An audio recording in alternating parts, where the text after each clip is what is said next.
जकरिया अलैहिस्सलाम बूढ़े हो चुके थे और हड्डियां कमज़ोर हो गई थी, लेकिन उनके दिल में औलाद की शदीद ख्वाहिश थी। मगर उनकी बीवी बांझ थी, यानी पूरी ज़िंदगी औलाद नहीं हुई। फिर अल्लाह ने किस तरह मोजिज़े से यहया अलैहिस्सलाम जैसे नेक और पाकीज़ा औलाद नसीब की।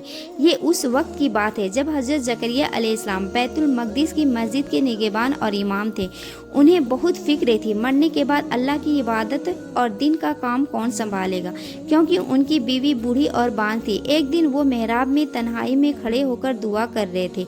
वहाँ हज़रत मरियम अलैहिस्सलाम के पास मौसम के खिलाफ ताज़ा फल देखे, गर्मी में सेब और सर्दी में अंगूर। जकरिया अलैहिस्सलाम ने पूछा, मरियम ये फल कहाँ से लिए?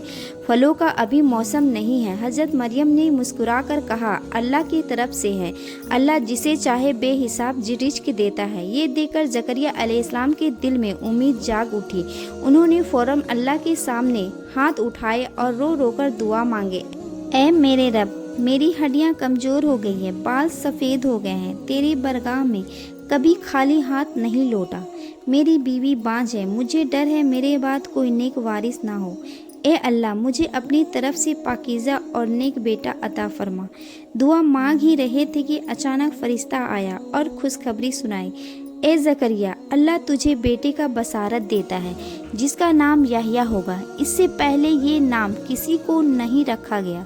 जकरिया अलैहिस्सलाम हैरान हो गए, बोले, ए अल्लाह, मेरा बेटा कैसे होगा? मैं बूढ़ा हो गया हूँ, मेरी बीवी बांझ है। फरिश्तों ने जवाब दिया, तेरा रब फरमाता है, ये मेरे लिए बहुत आसान है। मैं तुझ सिर्फ इशारों से बात करेगा और अल्लाह को खूब याद और तस्बीह करता रहे तो इन अल्लाह का जिक्र बराबर करते रहे। कुछ दिनों बाद अल्लाह का मुअज्जा हुआ, उनकी बूढ़ी बीवी हमला हो गई। फिर अल्लाह ने उन्हें एक प्यारा बेटा जिसका नाम हज़रत यहया अलैहिस्सलाम रखा गया। जज़ाकल्लाह।